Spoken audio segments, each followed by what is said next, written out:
Business Development Manager with Finance. We're a family-owned IT consultancy here in Cincinnati, Ohio. And thank you for following along in our IT Trends with IT People series. I'm here with my friend William Cornett, who is the CISO for Warren County. William, how you doing, man? I'm doing well. Thank you. How you Yeah. doing? Has it been a busy week for you? Oh my gosh. Yeah. Every week's busy. It makes the day go by fast, but yeah, very busy. I can't sit on my hands, man. I have to be doing stuff. The older I get too, man, I work remotely, and so some days I'll work 12 hours, and then some days I'll work 4 hours. It's just, if I'm not going to sit here and play games on my laptop or something, right? Like, Right. Yeah. There's too much to yeah, do. Yeah. yeah. So, well, thank you for joining me here today, man. William has a particularly interesting story, and we're going to get into that. He actually is late to the game, you might say, in cybersecurity and how we landed in that.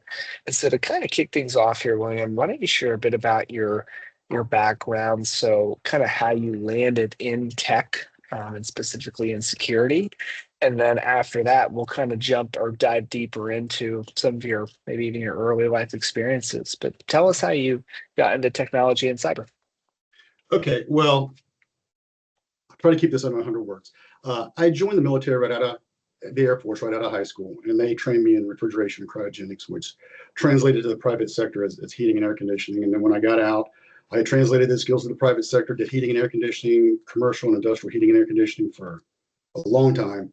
And the older I got, the more my body started to complain. I realized this is a young man's sport. I need to start working more with my head and less with my back. So I started getting some education and whatnot. I joined the Ohio Air National Guard, and they got a great tuition assistance program. They pay 100% of your tuition. And I've gone on a number of deployments with them. And I was thinking that I'd get a college education and then get maybe some certifications and then do something in project management in HVAC. But on my last deployment, uh, whenever you go on a deployment, the way you say, try to come out of the deployment better than you went in, learn a language, lose some weight, take a class or whatever. So I decided I've always had an affinity for IT. I'm like the family's tech support person.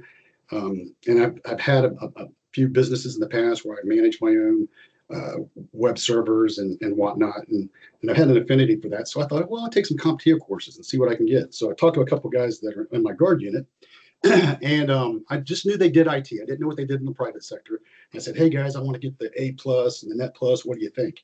And they said, well, really, we recommend you get the Security plus because if you're going to work for a defense contractor, you need that anyway. And then it's kind of assumed that you know A plus and Net plus. So that's what they recommend. So I took them at their word, got me some study material. 2 weeks later, took the course and passed it. And I told them, I said, hey guys, I got my Security plus.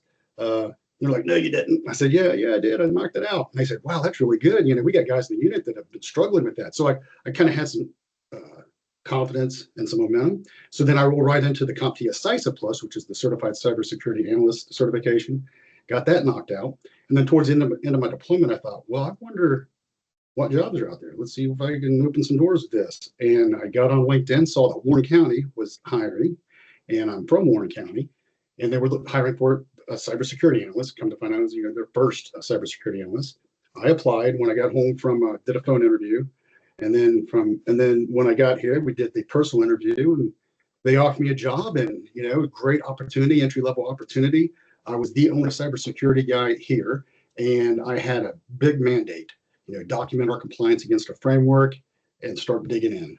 And I've really had an opportunity as a first year analyst to do things that people probably spend a career trying to get access to. So my learning curve has been steep, hard, and fast. And I've really covered a lot of ground.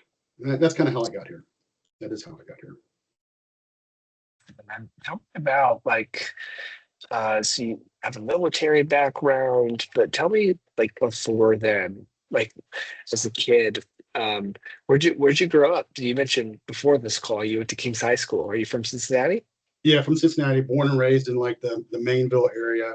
Um, if I don't know if you know where Mainville is, and not too far from Kings Island or Mason.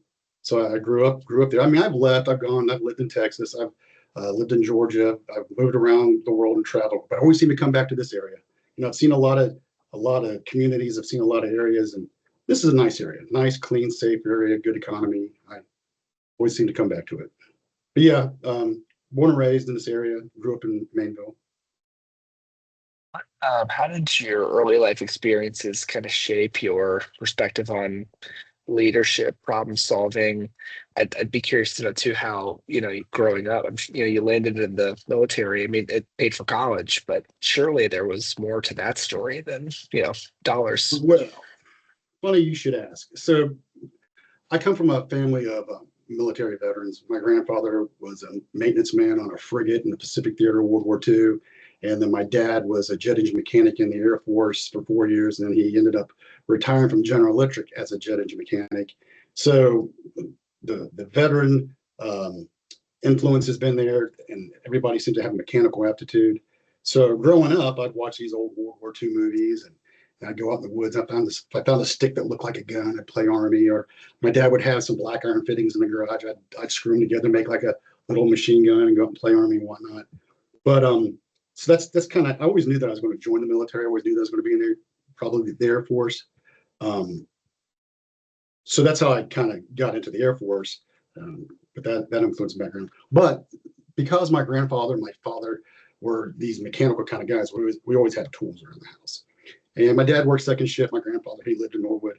So I would take these tools and I would start projects. I'd start taking things apart, putting things together, building stuff. And I didn't have anybody to ask. I couldn't say, hey, Dad, how do I do this? Because my dad was at work. Or my grandfather, back then, to pick up the phone and call him just wasn't as easy as it is today. So I learned to problem solve and troubleshoot and find my own answers. I learned to develop some critical thinking skills and some troubleshooting skills at a really young age. And I think those have helped me out quite a bit as an adult. I know as a manager, one of the frustrating things, not really frustrating, but one of the things that I don't like is like an employee brings you a problem, but no solutions. I mean, try to engage some gray matter, try to find some solutions. And even if your solutions are wrong, bring them to me and we'll talk it together. But don't just say, hey, what do I do next? How do I fix this? I don't ever say anything. I do try to coach them. But I think at a young age, I've learned how to do that on my own. And that's really helped me out immensely, especially in this role right here, where I'm learning everything for the first time new. If I was going to be going to my boss, Gary, every time I had a question, oh my God, it would drive me crazy. So being able to get my You answers would on be my a CISO.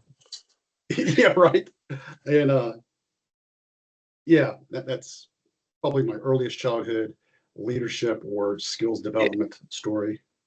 Man, you miss the airsoft generation. That's like my people, man. Is we Yeah, had airsoft guns, and you surely you guys had paintball and BB guns though, right? You would yeah, have grown up paintball, but with that was that. like Yeah. paintball wasn't like what the airsofters are You, now. yeah, you probably it's probably hard to find paintball arenas. I feel like that was like if your buddies were gonna play paintball, you just would do it in the Let's go to the woods. woods. Yeah, yeah, Yeah, not like yeah. airsoft is nowadays. So let me throw another little story at you. So I talked about how I had my own web servers and whatnot. I started a business back in 2015 selling body armor. Now, how I got into that is a whole nother story. But basically, I started selling body armor, started selling these ballistic helmets, and at first my clients were like preppers, people getting ready for the zombie apocalypse. And then all of a sudden, out of nowhere, it was these airsofters. And these guys, I mean, they're buying legitimate, you know, Kevlar helmets and body armor and putting on these uniforms. And they got comm headsets and everything. And I don't want to say that they're LARPing, but they're giving themselves as much of a genuine experience as they possibly can. And it looks like a lot of fun. I've never done it, but it does look fun. When I was a kid, man, they had they pushed out CO2 pistols, and those things were lethal, absolutely lethal. I had one, and they were awesome. They were Yeah, loud they'll leave a and they mark. were intense, man. Yeah, yeah, yeah. I remember when I was in youth ministry as a kid, man. We used to play in this church I went to in Mason. We used to play behind the building. There's a former factory, and which is just a ripe place for airsoft, and we used to play Yeah. for hours as a kid, man. So I am not a military brat. I did not grow up. I did not. Neither of my folks served, but my grandparents did both serve, and so that's certainly a something I admire about you and admire about others. So thank you for your service. Number one. And number two, tell me a bit about your values. So you shared a bit about your story, your upbringing. You shot sticks in the woods, so to speak, and Yeah. kind of primed you for a military career. But what kind of values do you have? What do you hold closely? Well, I try. I didn't used to always be like this. The older I've gotten, the more important it's become. But I try to be the best person, quote unquote, person that I can. If I see litter on the ground, I'll pick it up and throw it away because I know everybody else just walks past it. I try to be kind to people. Like if I see them having a hard time, if I'm in traffic and someone flips me off or honks at me, I used to get mad at them, like, why did they do that for? But now I look at them like, I don't know what they got going on. So I try to be empathetic. I try to do the right thing. I try to I value honesty and hard work. We're not robots. We don't have to work, from the time we get to work to the time we get off work. We can take breaks, stretch and whatnot. But when you're sitting at your desk, make a meaningful contribution to the organization. My dad taught me growing up that the only job security you got is to be the best, most valuable employee on the team. And I don't know that I'm the best, most valuable employee on the team, but I'm trying. And I don't anticipate any cuts. But if they did come down, I would hope that they would want to keep their heavy hitters on board, and I would be one of them. So yeah. Yeah, that's great. Let's jump into your career in tech. So, can you share about a pivotal moment or project in your career that really contributed to your growth? So, and before you hit that too, I think how this ties back into our conversation here is you talk about, man, if I brought every question that I had straight to my boss, Gary, I would not be. No, that would not be a good Yeah. situation to be in. Like that's one of the biggest things that I coach younger people on, man, is like, hey, if you have a problem, at least have some idea of what your solution could look like. Mhm. Don't spend hours architecting an idea, but certainly have an idea of how you want to address or solve a problem. That qualifies you, I think, to your boss. It shows that you're taking initiative, you're thinking about it the right way, and so how that speaks to this question is like surely you've learned that from somewhere. Like I'm sure there was a moment in your career, maybe that was when you were overseas, but tell me about that moment for you that really contributed to your growth. Okay. Well, a moment that really contributed to my growth is it's not tech related, but it's a moment that contributed to my growth. Back in 2015, 2016, I took a leave of absence from my guard unit and I went over to Iraq to work as a contractor. And I got hired by this company to be a project manager for an 11 kV overhead power distribution and 60 megawatt diesel fired power plant construction project at a forward operating base in Iraq. I didn't know the first thing about 11 kV overhead power distribution or diesel powered power plants, but I knew how to read blueprints and organize a project. So they hired me. And I show up at Camp Liberty, get off the Black Hawk helicopter. Someone drives me over to the camp. They introduce me, spend about a week training with those guys. And then they send me to my first assignment, which was Ford Operating Base Falcon. And they gave me $5,000 cash, a laptop, a cell phone with a local SIM card in it, and this thing called a BGAN, which was like a satellite dish antenna about the size of a laptop. You just flip it open and point it to where this huge satellite is, so I can upload my reports. And they gave me some satellite drawings with some sketches, like this is where we think this is going to be, this is where we think that's going to be. And then when I got there, I was supposed to go to the mayor cell. Every army base has something called a mayor cell. And at this base, there was a major who was in charge. He was the base mayor. So I had to introduce myself to him. So flying on a Black Hawk helicopter, land, I got my helmet on, my body armor, my bags, and I walked to the mayor's cell about a half mile. I'm sweating and everything. He gives me a Frag 5 up armored Humvee for my transportation on base, puts me up in some temporary tent housing called transient tents. So I was living in transient tent. It's basically just a big GP large tent with open bay barracks looking thing where a bunch of people can live in there. And I went to work. So I started measuring things and mapping things and doing drawings and whatnot, answering my own questions again, figuring it out. And then I submitted my proposal back to home station. I said, this is what I think we need to do to get this project going. And they're like, holy moly, wow, good job. I mean, we did things we didn't even consider. That's going to work out really good. 2 weeks later, I had 65 guys show up. They were what they call NIPS. They were third country nationals. So NIP stands for Nepalese, Indian, Filipino, and Sri Lankan. So I had 65 guys from all of these different countries, but they were all legit tradesmen, high voltage electricians, plumbers, carpenters, whatnot.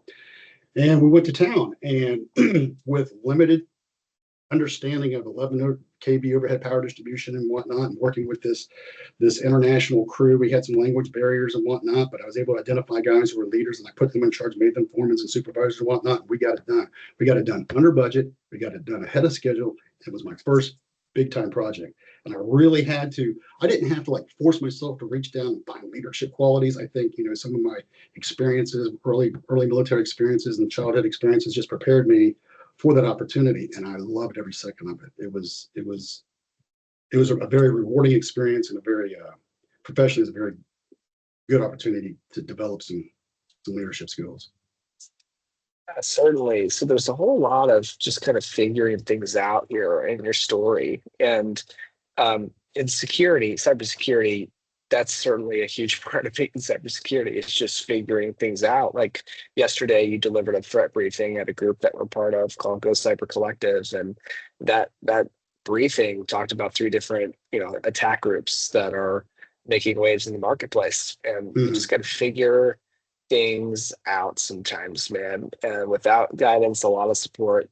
I think it's a really important quality to have. Well, what's a piece of advice you give to an organization that is very immature in their security posture? So they're trying to improve, they're very immature, and they're just trying to figure things out right in that way. What's a piece of advice you give based off of your experience and your role and what you do now? Absolutely. Yeah, this is going to be an easy one. Adopt a framework. unless you already have a framework that you are held to compliance with, like say CJIS, which is the Criminal Justice Information System, or PCI DSS, or maybe some HIPAA regulations. If you have those frameworks you have to comply with, those are okay. Those are good starts. Even those have some security gaps in them.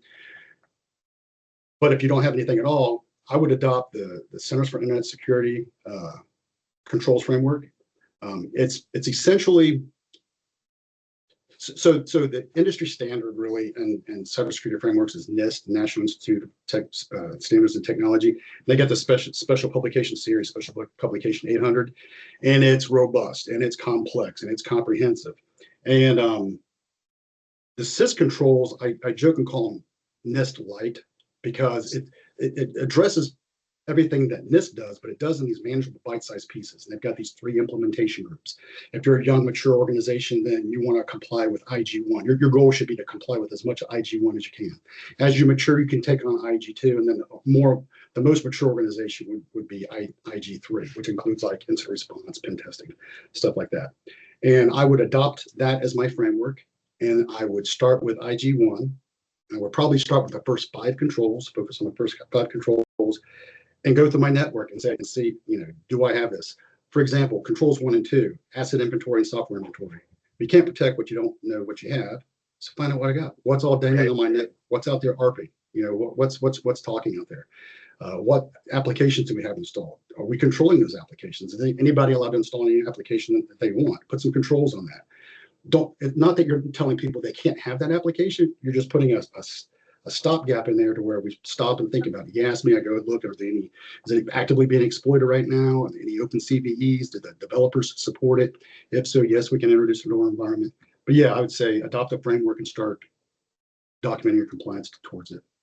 Yeah, I think every organization that has a healthy cybersecurity culture, it's not that their applications in their environment runs through their cybersecurity analysts, engineers, but those engineers and analysts, they themselves will run through all of those items. Like there has to be a due diligence on what you're adopting inside your environment, and what you're describing there, right, with the first 5 controls of CIS is very simple. It's really a self-assessment. It's like an audit or an inventory of Exactly. what do you already have in place from a cybersecurity standpoint, and you can't protect what you don't know. It's a great quote from me, right? And so we always say to companies, like we get this all the time. You'll laugh at this, man, but like You guys are a much more mature cybersecurity organization, but like most companies we work with are not. They do not have a CISO or a cyber director. They might have a couple of IT managers that have a networking and infrastructure background that happen to know about, a little bit beyond their firewalls. All right. But there isn't a healthy security culture in all the places that we go to. And we always encourage them, hey, like you don't need a pen test. You need an assessment of like what you're currently doing. Mhm. We always get inquiries around, hey, can you do a pen test for us? And it's like, yeah, we can, but that's really expensive, number one. And number two, you're not going to learn a whole lot about your security posture. If you take a test that you never study for and you get a 40% on it, are you really learning? No, you're No. not learning. You just learned that there's a whole lot to learn. And it can be overwhelming of where to start. And so doing an initial assessment, be that with a partner, right, or doing that internally is just so crucial to maturing is you can't protect what you don't know that you have. Yeah, so I mentioned adopting the framework, but let me back it up a little bit. Uh, Risk-based controls implementation, selection and implementation. So if you have developed some risk analysis skills and you got the horsepower, what I would then do is do the assessment, see where my gaps are, what CVEs do I have, what am I missing, and then go to the sys controls and select the controls exactly that you need to put in place to bridge those gaps. Yeah. In the absence of a mature risk uh, quantitative capability, just start plowing through the controls. Yeah, that's good. And then I'll give a piece of advice too to some folks that might be watching this is like take the security framework out of it. What's something you can do that's basic cybersecurity practice? And you'll affirm this, William. You should just put MFA on any critical system, a system that touches maybe your financials, maybe your QuickBooks application lives on a specific cloud environment or Mm-hmm. server. Put MFA on that. Like no one should be able to touch that application without multi-factor authentication. Put that on your ERP platform. Put that on whatever systems have critical pieces of data that are critical to the livelihood of your business, right? Like we have a number of applications that we're leveraging. HubSpot's a great example of one we use, very common product that companies use in the marketplace. That product for some companies might not have a lot of sensitive data, but for us it does. Like we meet with like 15 to 20 clients a month, and we're talking with them about really significant high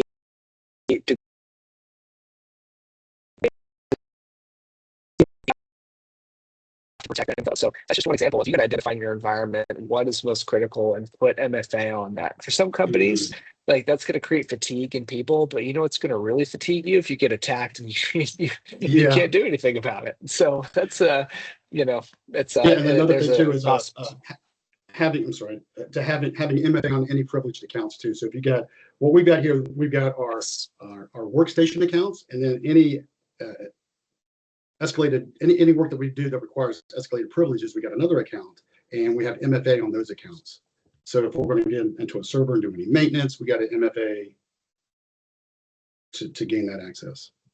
Yeah, that's great, man. And for the record too, like that's great for cyber insurance. Like every year you have premiums and you have a certain amount of dollars that you're paying for per user inside your company for your Mhm. insurance, and that strengthens your security story. We actually did a panel on that earlier this year, and that was the carriers that we were interviewing. That was one of their pieces of advice is Yeah, as MFA and privileged accounts. So the carriers really care about that stuff, yeah. ironically. And if I was to throw a couple more things at you, things that you already know about, I would say awareness training for your staff is very important. It's cheap, it's almost a no-brainer not to have it. To have it, and don't do it annually. We do it monthly, and that might seem like a heavy operational tempo, but they're 2, 3 minutes long. They're entertaining. They're gamified, and our staff has learned a lot. We got admin staff who very low tech people. They know how to operate the computers that they work on, and they're contacting me. Hey, I just got this message, and there's something fishy about it. What do you think?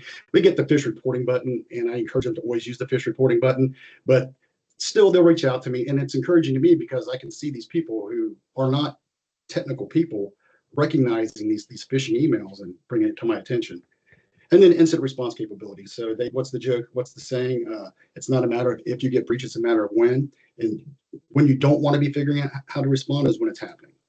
So develop develop the incident response plan, who's going to be activated, who you're going to contact, who's your insurance, who's your local FBI contact, who's your local law enforcement contact, and then put together some tabletops and exercise it. And I can't stress that enough. Great feedback, great wisdom there. So moving into our last question here, this is a kind of a multi-pronged question, but like so William and I have been in technology for a while, and AI has been around a long time, and we think it's cool, but like we've known about AI for a long time. It's been around since really, I think, the 70s. Mm. It just happened to be that it went to market in ChatGPT a few years ago, and now people are not now the general public has access to it, a really powerful tool. And so I don't know about you, man, but like I'm tired of going to conferences and hearing about AI because it's just nauseating how Yeah, many it's like the new topics are buzzwords, on it. single pane of Yeah. glass.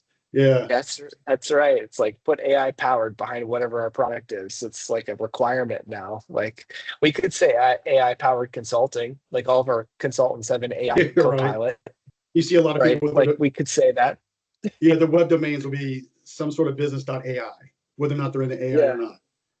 Yeah, Yeah. What next thing you'll see is like HVAC.ai. right, Like right. you'll see some kind of blue collar trade, like plumbing.ai. So tell me about what so you're CISO, and there's been certainly been an AI craze inside of every industry, not just government. But I'm curious to hear about in your vertical. How have you kept how would you advise somebody keep their end users secure when AI is out there? Like anybody can throw sensitive data into ChatGPT, and congrats, you just created a major security risk for your company. But how have you kind of built that? In fact, you're kind of touching on that. How have you built that culture of keep staying secure in the world of AI?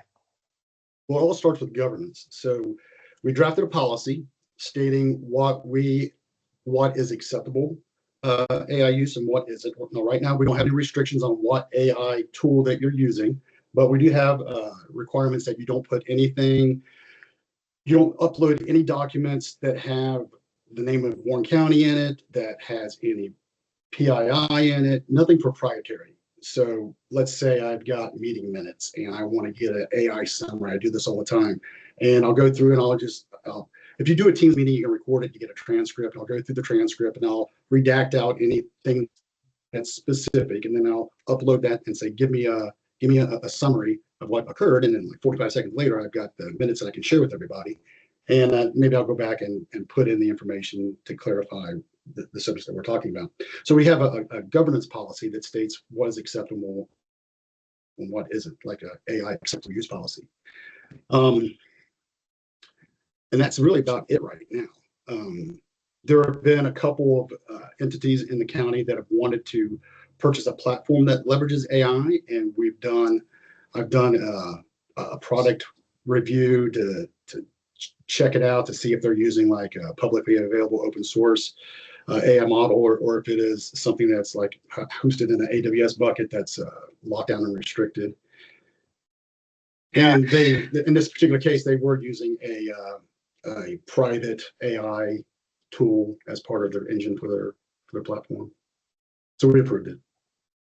We advise clients on pretty much the same exactly what you guys are doing, which is number one, develop some policy around it. And like if you could just put some language to what's acceptable in your use of it, like that's gonna help a lot, right? Mhm. Number two is identify some tools that they can use, and um, specifically, sometimes you need to reroute people because there is an eagerness and a vigor to pay for ChatGPT Enterprise because it's $25 a month, or there is some vigor to turn on Copilot because that's $20 a month, or to sign up for Grok or Claude or whatever, or whatever Meta's Gemini. Like Mhm. it's very accessible and easy to do those things, but frankly, all of the applications that you're already paying for are leveraging AI Yeah. already. Like if you're for example, we use Canva for all of our digital marketing stuff. And that's a really, Canva is just an unbelievable digital marketing tool. And I'm not the first to tell you that, like everybody kind of knows that about it that's in that space. But that application is leveraging AI, and you can create graphics and illustrations and different videos just from Mhm. dictating a prompt to it. And so we always advise clients on, hey, like maybe you can reroute your folks away from those open sourced tools, right, that expose your data to the internet, but you maybe reroute them from there to tapping into what AI is being used internally with your internal applications. Like, how can you tap into that versus Mhm. reinventing the wheel, so to speak? So that's what our Good advice. second piece of advice is as well. So, well, thank you so much for your time today, William. Do you have any parting thoughts to cybersecurity leaders, IT leaders that are trying to grow and scale their career? It's a marathon, not a race. It's a deep pool and it's very wide. Just take it one bite at a time, one step at a time. Try to chart out your plan, your path, what control you're going to implement, and just try not to get discouraged. That's great. Yeah, Thank you so much for your time. We'll talk sure. to you soon. Thanks. Take care, buddy. See you.